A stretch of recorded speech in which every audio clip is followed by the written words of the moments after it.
Hi, welcome to the third episode of Miniature Kitchen DIY. In my first episode, I shared how to make a wall hanging kitchen cabinet with open shelves. In the second episode, I shared how I made the lower cabinets, the sink, and how to make the curtains. Today, I'm going to make the backsplash, the sink faucets, kitchens, and some accessories for the kitchen.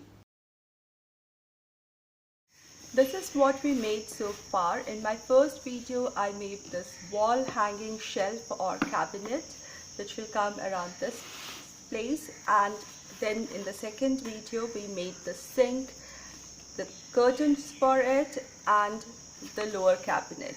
So let's remove this. And we are going to do the back side of the kitchen today. So these are two separate, this is the part of the container I showed you. And it's got a lid and inside cardboard box, and it snugly fits in. So I'm going to glue these two pieces together so that it's nice, strong and sturdy. I will keep this blue color on the outside because it really is beautiful popping color. I'll just add a ribbon later on. Now for the top part, that is near the ceiling and the backdrop of the walls, I don't want this blue color here. So I'm going to take cardstock paper with a little glazed one, and I'm going to cover this whole place with this white. And just above the lower cabinet will come the tiling area. So I got this cardstock paper.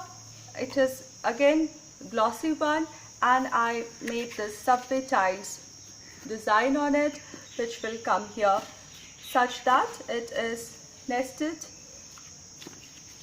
like this. So this is how I'm going to make.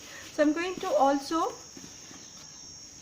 cover this portion with tiles, this portion of the walls with tiles, here with the white paper, the ceiling with the white, and also on this wall with the white portion, and partially will come the tiles.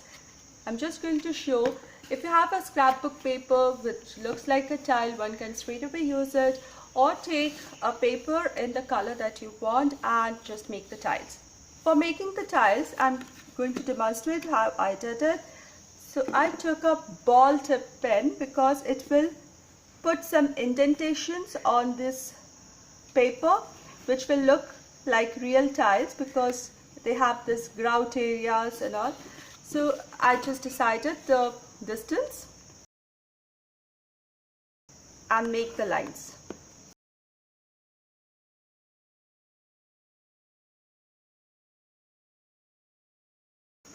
Now I need to make sure that it is maintaining the pattern, so I know where to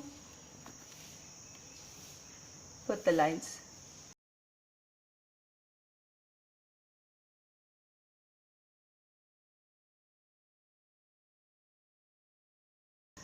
And then I'm just going to glue the pieces together.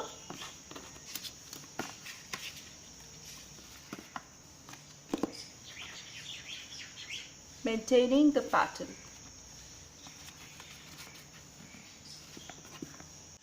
So we have the wall ready. Top is white and here are the tiles, and I'll show you how it looks. This is the top wall cabinet. I'll glue it here, and this is the bottom cabinet, and this is the space for the window. So I found this card.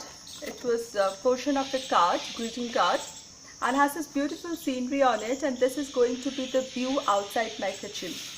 Now there are some text matter and outlines, so I'm going to cut and trim it so that it becomes a window scene here, and then we shall make the window frame using white cardstock paper.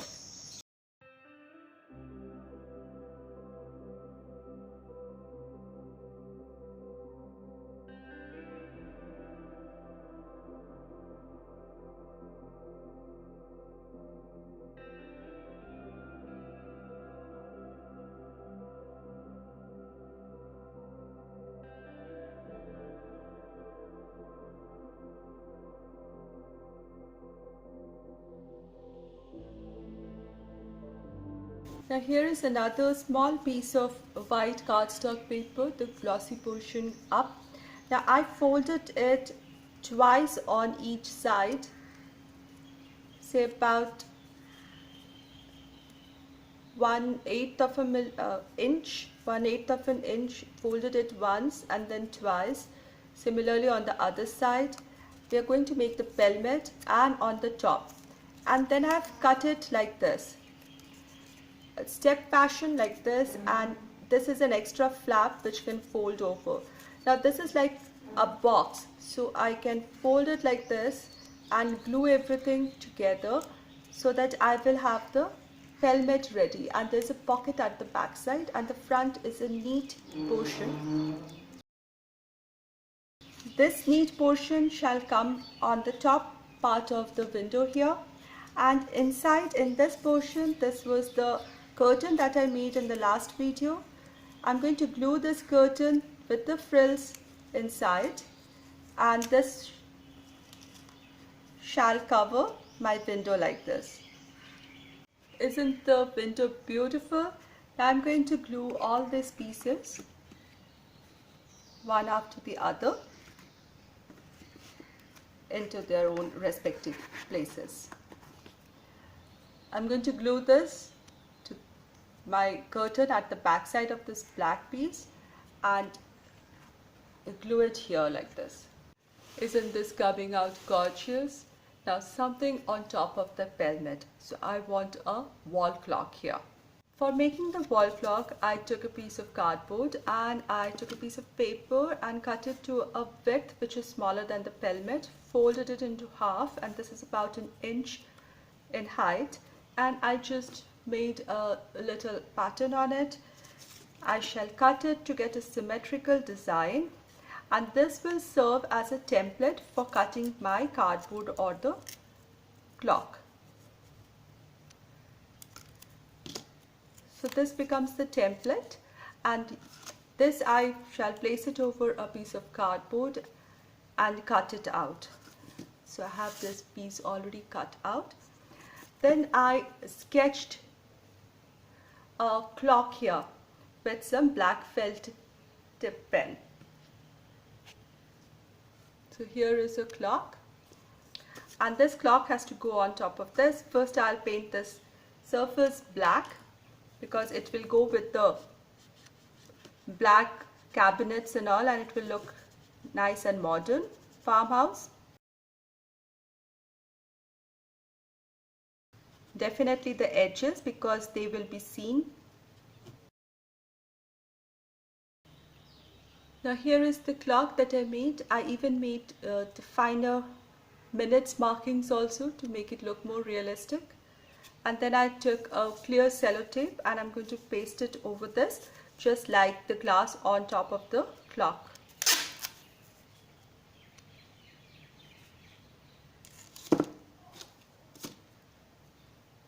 I'm going to trim off the extra.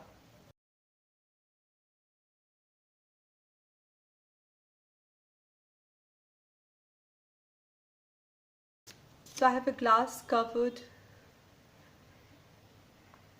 clock face, and this is going to get glued right here and form the clock.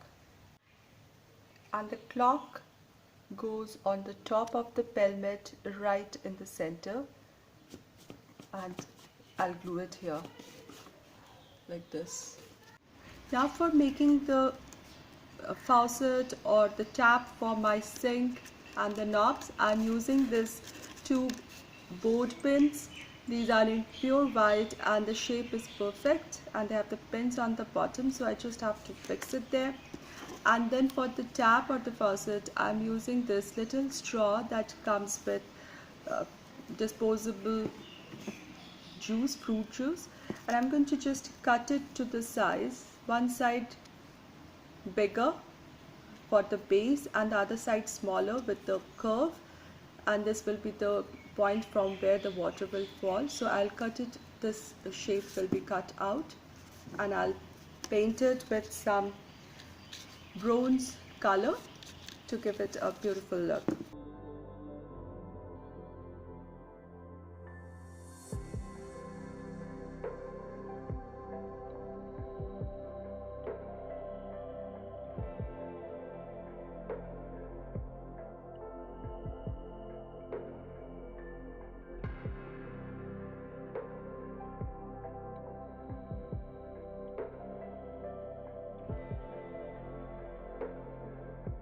Next I took a few of these little plastic spoons. These two are ice cream spoons and some definitely come extra at home. I tend to keep them because I use them to take spices out of small containers, so they are useful. So I chose two such which have a different kind of shape and is more flat at the back side so that I can glue them. Now one is smaller than the other, the colors don't go, so I have to paint it. So I'm going to cut them proportionate so that they look proportionate to the kitchen, and I'm going to cut the smaller one slightly smaller than the bigger one, like this. So they will look like little skillets or frying pan in my kitchen. Then I'm going to paint them.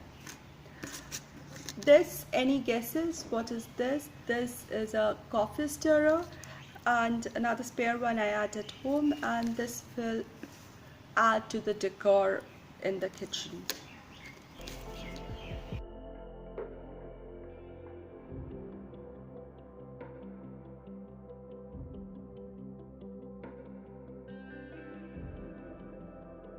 I just cut this using a hacksaw plate, and then I'm just going to sand these rough edges to make them smooth and even.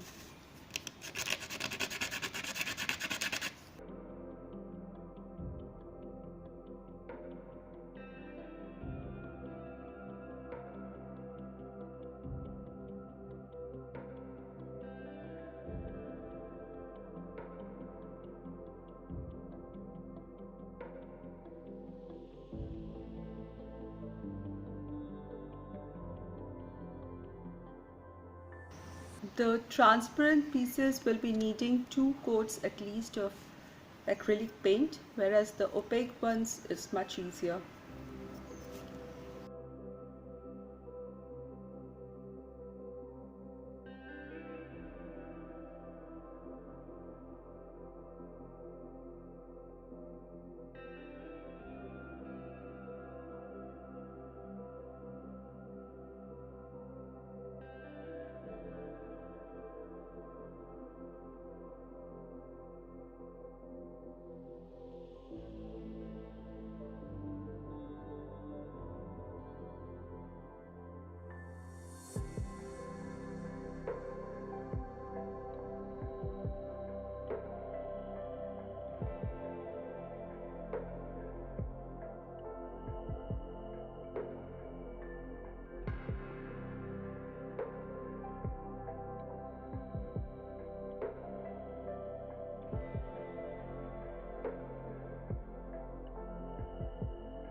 I've taken a small skewer which I have trimmed it to the size such that it can fit inside my straw faucet tube.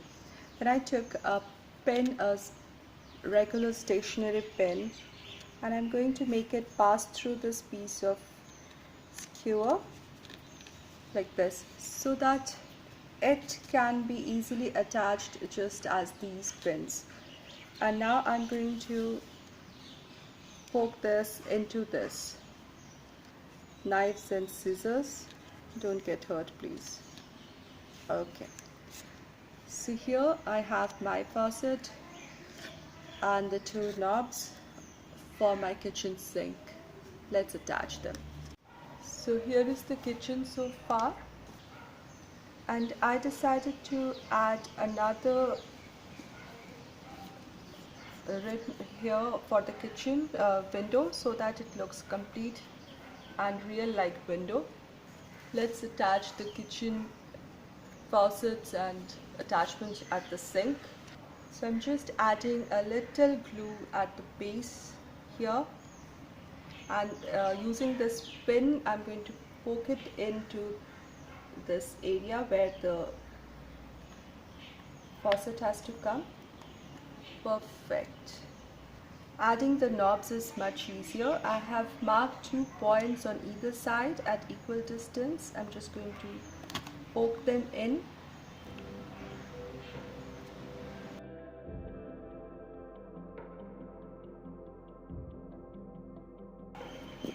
Beautiful, isn't it? So for some decor here, so this is the piece that we made, and I'm going to glue it at the level as that of the top shelf and the pelmet. And I added this white dot here. Now you can realize that it will look like there's a hole and it's hanging by a peg in the wall. Next I'm going to, sorry for the lighting today, I'm just going to glue the smaller one and then the bigger one here like this. I repositioned them so that they hang straight instead of in a V shape, because I think this will look much better. So while the glue is still wet, it's time to make, there's still some chance to make the modifications. I love how this kitchen is coming up. The sink is looking so good with the faucets in copper and white. They look so elegant. The window is beautiful with this beautiful scenery at the back side. Lovely place to work if the kitchen window has a beautiful scenery to look at. The clock on the top is really old style, vintage style. I like it.